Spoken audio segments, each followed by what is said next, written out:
சோறு யாரு? இறைவன் தான் கொடுக்குறான். இப்ப இறைவன் இருக்கக்கூடிய இடமும் தொழுவம் தான். நம்ம உள்ள போய் தொழுகிறோம். அவர் திருக்கோயில் தொழுவத்திலிருந்து வந்த ஒரு வளர்ச்சி அது. அதனாலதான் அந்த தொழுவத்தை, திருக்கோயிலை வணங்குகின்ற அன்பர்கள், திருக்கோயிலை தவிர, சிவபெருமானை தவிர வேறு எதையும் வணங்காதவர்கள், அவர்களுக்கு என்ன பேர்? தொழும்பர்னு பேர்.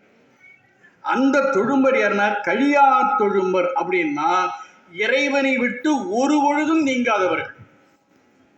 மணிவாசகர் சொல்லுவது போல, இமைப்பொழுதும் என் நெஞ்சில் நீங்காதான். அவன் நம்ம விட்டு நீங்காம இருக்கிறான். ஆனா நாம் அப்படி இருக்கிறோமா? இதோ இந்த முற்றோதல் பண்ணுகின்ற போது அவனை நினைக்கிறான், அதுக்கு பிறகு. ஆனா உண்மை அடியார்கள் அப்படி இல்லை. 24 மணி நேரமும் அவனையே பற்றி கொண்டிருப்பார்கள். அத கழியா தொழும்பருங்கிற. கழியா தொழும்பர் முன்னவனே பின்னும் ஆனவனே. அந்த அடியார்களுக்கு முன்னும் பின்னும் காவலாக இருக்கிறார்.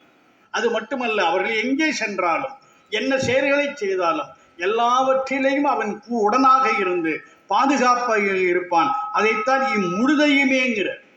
முன்னும் பின்னுமாக மட்டுமல்ல, எல்லாவற்றையும் அடக்கிய முழுமையாகவும் பெருமான் இருக்கிறான் என்பதனால அவனை அப்படி அழைக்கிறார். இதெல்லாம் உயர்ந்த கருத்துக்கள். இந்த பாட்டு 43வது பாட்டு பல உயர்ந்த செய்திகள்.